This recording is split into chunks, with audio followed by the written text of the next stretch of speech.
Hollowness in tiled floor is one of the critical challenges,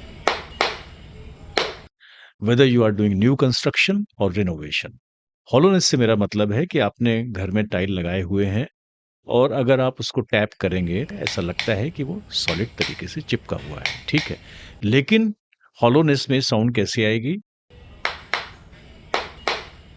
जैसे नीचे खाली हो।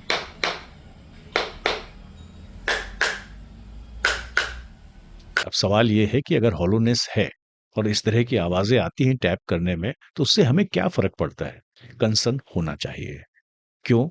क्योंकि अगर हॉलोनेस है तो वो क्या दिखा रहा है? वो ये दिखा रहा है कि हमारा जो टाइल है वो सबस्ट्रेट से चिपका हुआ नहीं है, वो हवा में है।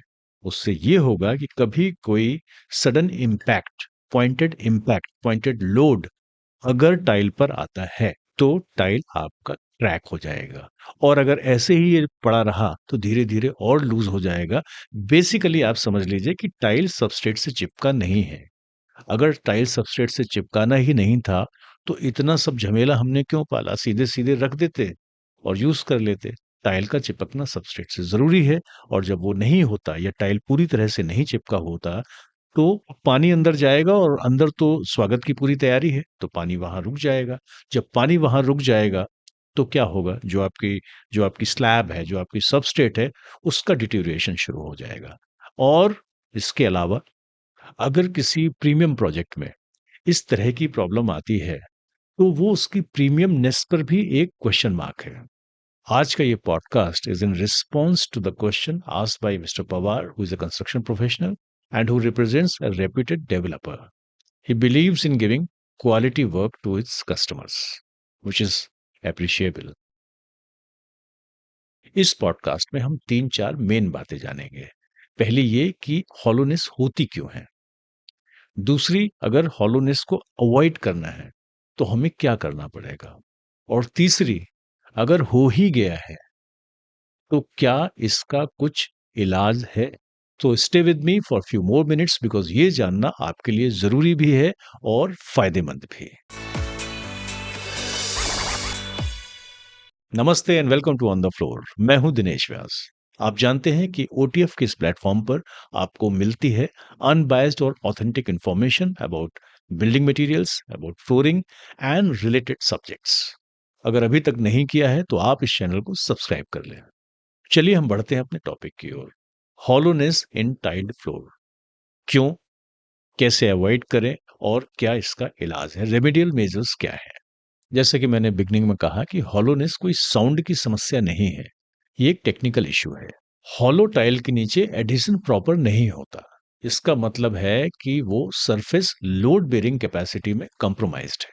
दूसरी बात, टाइम के साथ इवन नॉर्मल चलने में भी या जो फर्नीचर हम उसमें हैंडल करते हैं, हम ड्रैग करते हैं या उसके ऊपर रखते हैं, या कोई भी इम्पैक्ट अगर टाइल के ऊपर आता है, सडन इम्पैक्ट या शार्प चीज कोई गिरती है, तो टाइल क्रैक हो जाता है। और वाटर सीपेज अगर हॉलो टाइल के जॉइंट्स के अंदर चला गया, तो सीमेंट बेड और सबस्ट्रेट दोनों ही वीक हो जाते हैं। इसके अलावा जैसा कि मैंने कहा कि हॉलोनेस का मतलब है वर्कमैनशिप का डिफेक्ट, जो कि एक प्रीमियम प्रोजेक्ट की इमेज को खराब कर देता है और कंप्लेंट्स का सिलसिला शुरू हो जाता है। इसलिए हॉलोनेस को इग्नोर करना कोई ऑप्शन है ही नहीं, अगर आप क्वालिटी कंस्ट्रक्शन पर यकीन रखते हैं और चाहते हैं। सबसे पहले इस विषय का मोस्ट इंपॉर्टेंट पार्ट, हॉलोनेस होता क्यों है? हमने तो टाइल प्रॉपर लिया था, नीचे बेड बनाई थी, सीमेंट वीमेंट डाला था या एडहेसिव भी लगाया था, उसको चिपकाया था। लगाते समय तो ऐसा नहीं लग रहा था कि उसमें हवा है, तो फिर ऐसी बात क्यों हो गई? बस इसी पॉइंट को समझना बेहद ज़रूरी है। देखिए, टाइल इंडिया में 2 तरीके से लगते हैं।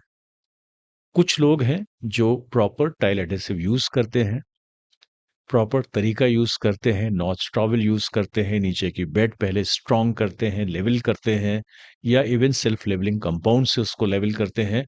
उसके बाद प्रॉपर तरीके से एडहेसिव से स्पेसर मेंटेन करके even lipase control clip use करके वो टाइलिंग करते हैं। 10, 15, 20 या 25% लोग ऐसे हैं। लेकिन जो मेजॉरिटी ऑफ केसेस हैं, उसमें ये मेथड यूज़ नहीं होता। मैंने बहुत सारे सो कॉल्ड रेप्यूटेड डेवलपर्स के यहाँ भी देखा है। टिपिकल पैटर्न क्या होता है उसमें देखिए, कि सीमेंट की एक बेड बनाई हमने, क्योंकि उससे लेवल करना है। वो कहीं 2 इंच हो गई, कहीं 3 इंच हो गई, कहीं 4 इंच भी हो जाती है, ठीक है? अब आता है सीमेंट की स्लरी, ठीक है? तो वो बंदा आएगा, उसमें सीमेंट की स्लरी डाल देगा, ठीक है? यहाँ पर भी उसको उतना सैटिस्फैक्शन नहीं होता, तो वो जो ट्रॉवल होती है ना, उससे खच, खच, खच, खच करके और खड्डे करेगा। फिर उसको और पानी डालेगा, फिर टाइल रख देगा, या तो उसके ऊपर खुद भी चढ़ जाएगा, और ऐसे करके थप-थप करके बिल्कुल प्यार से उसको बिठा के और निकल जाएगा। ये एक तरीका है।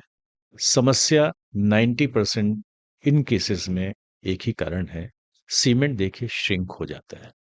ये जो आपने प्लास्टर भी किया था, ये तो खुद अपने आप में श्रिंक होगा। दूसरी बात, जो आपने स्लरी की थी, ये पानी, है ना? जो पिलाया था, और ये खच-खच जो किया था, हम तो और कैविटी क्रिएट कर रहे हैं। तीसरी सबसे इम्पोर्टेंट बात, सीमेंट से विट्रिफाइड टाइल चिपकने वाला नहीं है। क्यों? इस बारे में भी हमने कई पॉडकास्ट की हैं, समय हो तो आप देख लीजिएगा। देखिए, सीमेंट चिपकाता कैसे है? सीमेंट से आपने देखा है ब्रिक की वॉल बड़ी अच्छी बन जाती है, प्लास्टर बन जाता है ब्रिक वॉल में या इवन कंक्रीट वॉल में। सीमेंट तो चिपकाता है, बट चिपकाता कैसे है? इसका तरीका क्या है चिपकाने का? इसकी प्रोसेस क्या है?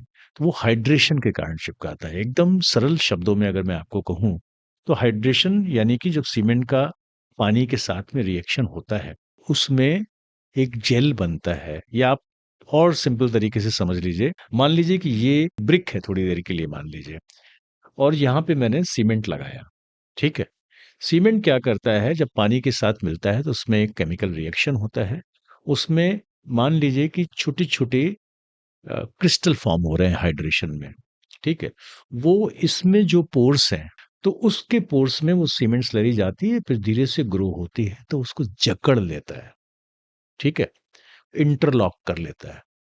अब ये विट्रिफाइड टाइल जब आप यूज़ कर रहे हैं, इसकी बॉडी क्या है? इसकी बॉडी में पोरोसिटी इज़ लेस देन 0.5%।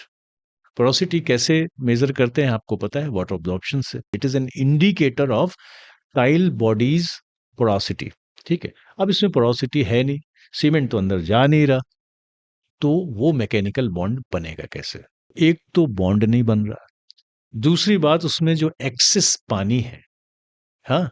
वो सीमेंट श्रिंक करता है, ये उसकी प्रॉपर्टी है, कैरेक्टरिस्टिक है। आपने प्लास्टर में भी देखा होगा, वो क्रैक करते ही है ना, स्लैब्स क्रैक करती हैं, अगर श्रिंकेज नहीं कंट्रोल हुआ तो। इनसे सिर्फ कैविटी क्रिएट हो रही है। जब हम मॉडर्न टाइल्स यूज़ कर रहे हैं, तो हमें मॉडर्न तरीके भी यूज़ करने चाहिए, अगर हमें नीचे हॉलोनेस नहीं चाहिए। अब बात आती है कि मान लीजिए कि अब वो तो हो गया, ठीक है, इलाज क्या है? तो अगर 30 से 60% के बीच में हॉलोनेस है, और आजकल हम टाइल क्या यूज़ कर रहे हैं? मिनिमम साइज़ है 2 फीट बाई 2 फीट का, 60 बाई 60 सेंटीमीटर का। एक्चुअली वो मिनिमम है। जनरली तो हम एटलीस्ट 2 फीट बाई 4 फीट, या 2 and half feet by 5 feet, या 4 फीट बाई 6 फीट, ये साइज़ का टाइल यूज़ कर रहे हैं। और उसमें अगर 30-40% अगर ये कैविटी है, तो ईमानदारी वाली बात ये है कि उसका कोई इलाज है नहीं। और अगर जो थोड़ी बहुत जो पॉसिबिलिटी है, जो कई बार इंस्टाग्राम में और फेसबुक में बड़े इंटरेस्टिंग विजुअल आ जाते हैं, कि मैंने साइड से कर दिया, उसमें एक होल कर दिया और दबा दिया। ये सब बस रील अच्छी लगती है इनकी। संदेश जी ने कुछ चीज़ें ट्राई की, जैसे प्रेशर पोरिंग सीमेंट पेस्ट किया, या लो विस्कोसिटी एपॉक्सी भी ट्राई किया, कुछ और भी सॉल्यूशन ट्राई किए। देखिए, ये सब एक एक्सटेंट तक वॉइड फिल कर सकते हैं, लेकिन लॉन्ग टर्म में ना तो ये ड्यूरेबल है, ना ही सफिशिएंट है। खासकर जब बड़ा साइज़, बड़ा टाइल लगा है, तो आप सोचें कि साइड से हम डाल दें, वहाँ तक पहुँचेगा नहीं, और अगर 30-40%, 50% तक ये मैंने कई केसेस में तो देखा है कि हार्डली 30% कवरेज है। जब आप टाइल उखाड़ के निकाल के देखा जब, तो वो तो पूरा निकला ही हुआ था। खाली मुश्किल से 20-30% जगह पे ही चिपका हुआ था।